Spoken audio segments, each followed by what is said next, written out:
Hello，大家好，我係小小新。上次去完澳門，總係念念不忘，所以我哋延續上次之旅。上次坐金巴，今次改搭船，眨下眼就到咗，要落船，我哋即刻上的士。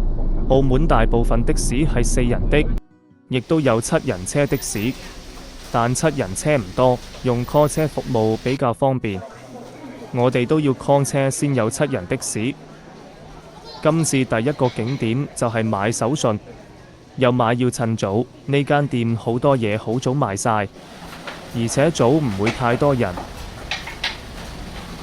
買唔買到你想要嘅手信就要睇你運氣。買完手信，跟住行過去福隆新街，要準備今次行程第一餐。我哋選擇咗土生葡國菜，喺今次旅程頭炮。而呢間食店有少少來頭，電視節目 YouTube 都有介紹過。嚟過澳門無數次都冇試過土生葡國菜。呢2支葡國汽水，味道似雪碧。檸檬茶、燒葡國臘腸、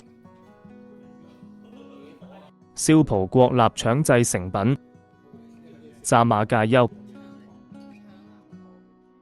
呢個炸得幾脆口。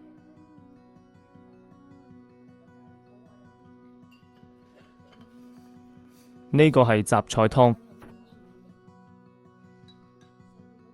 湯幾好味。迷你雜燴、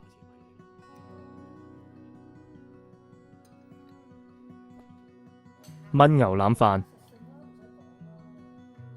葡國燒乳豬，好味而且啲皮好脆。如果冇試過土生葡國菜，值得試下。完成第一餐，向下一站出發。行過幾個鋪位就有次食。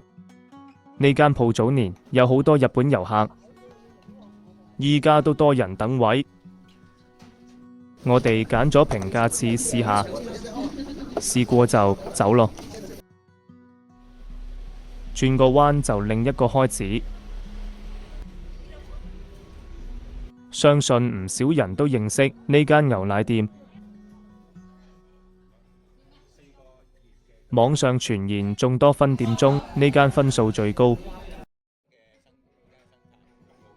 佢哋最出名薑汁撞奶，係滑嘅，保持到水準。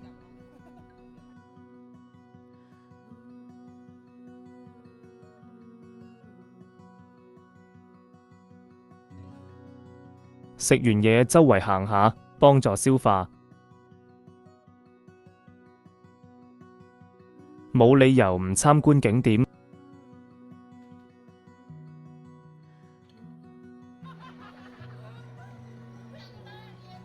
大三巴每次嚟澳門必到，如果冇嚟大三巴，就唔似去過澳門，真係好熱鬧。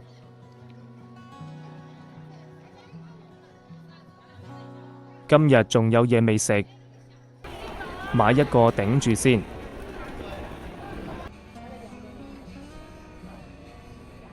食完嘢開始口渴。搵個地方坐低飲杯嘢休息下。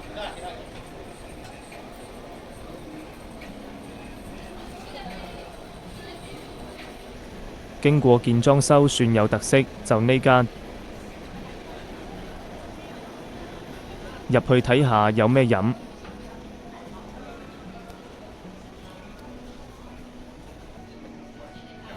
咁快就有得飲。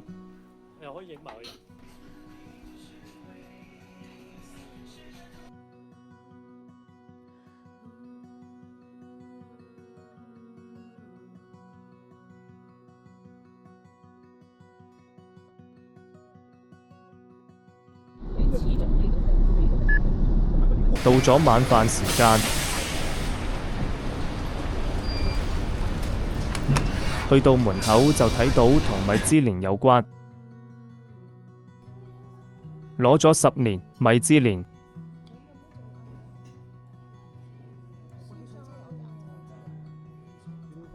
檸檬炒蜆。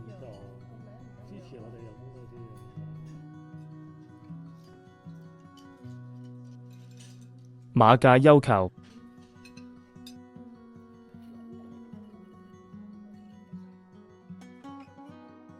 葡式海鮮飯。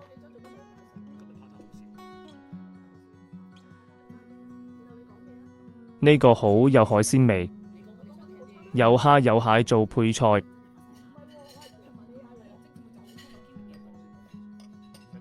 首先多謝大家收睇小小新頻道，我哋完全自費，影片冇收費廣告。即刻讚好，分享影片俾朋友，按埋鐘仔睇晒所有片，以表示支持小小新。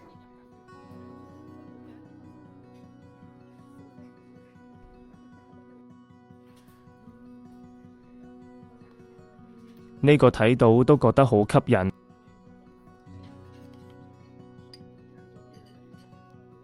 而且份量都 OK。餐廳比較清靜，都幾有氣氛。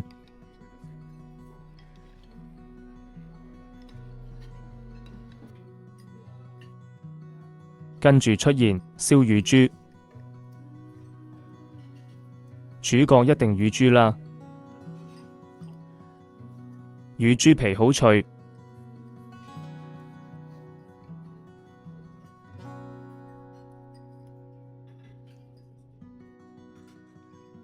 炆魷魚筒，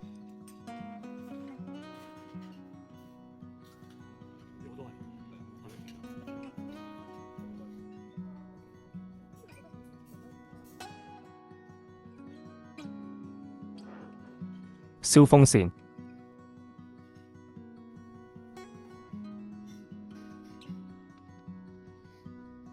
睇得出燒得好香口，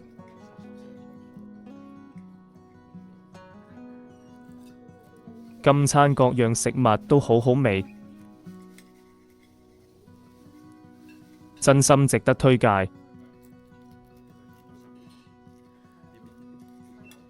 下次嚟澳門會再嚟食。餐廳星期3公眾假期休息。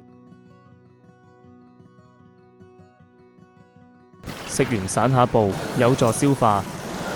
一直向前行，官也街方向，途中發現有新鋪頭，日式拉麵。呢間拉麵店來自日本九州，九州幾出名嘅。曾經專程去過當地鋪頭，太多人等位，最後冇機會試。今日喺澳門有分店，食到幾飽都好，都要試下。剛開張唔多人，遲啲越嚟越多人知道就有排等。炸雞買相幾好，炸得幾靚，落少少檸檬汁好味啲，味道幾好。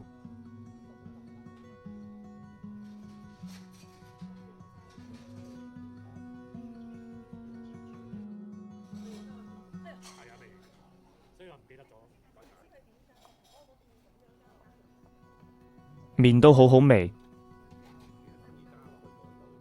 下次過嚟會再食。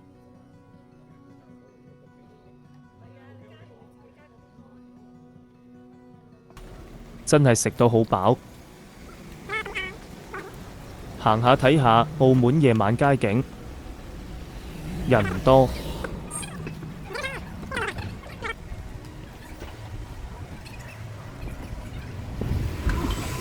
跟住做乜好？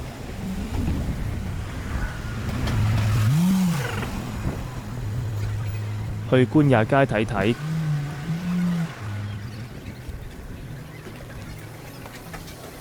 跟住要去呢間鋪頭，上次都嚟過一試就不得了，今次要再嚟。店鋪開朝10晚10點半。仲有好多時間，可以慢慢揀，慢慢食。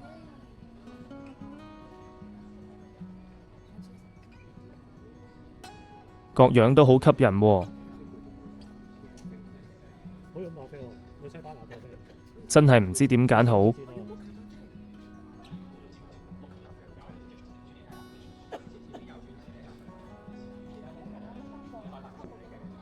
上次嚟澳門段片都有介紹過呢間甜品店，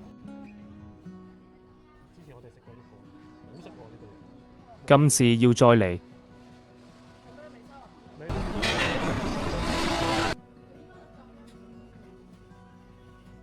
鋪內擺設都幾有特色，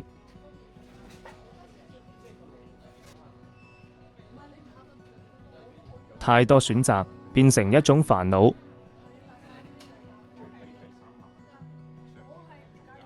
真係花多眼亂，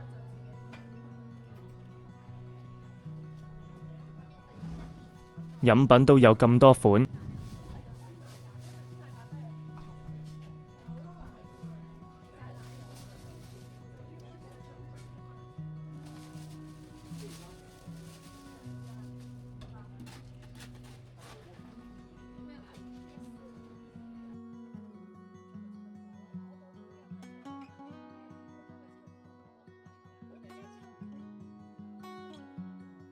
我哋點咗好多嘢，其中有木糠雪糕、雪糕紅豆冰、摩卡咖啡、鮮芝士蛋糕、熱咖啡，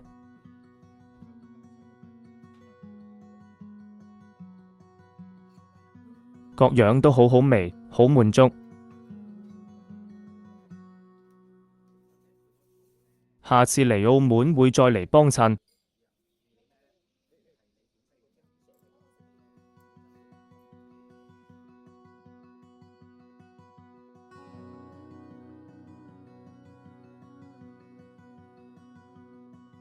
食完甜品，大家個胃都七七八八滿。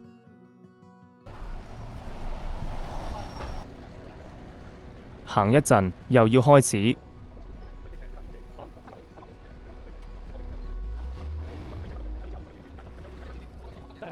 開始加快腳步去食宵夜。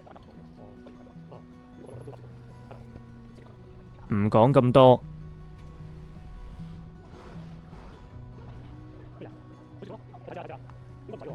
今日都食得差不多。呢間係串燒專門店，的士哥哥介紹。食完早啲坐車去酒店。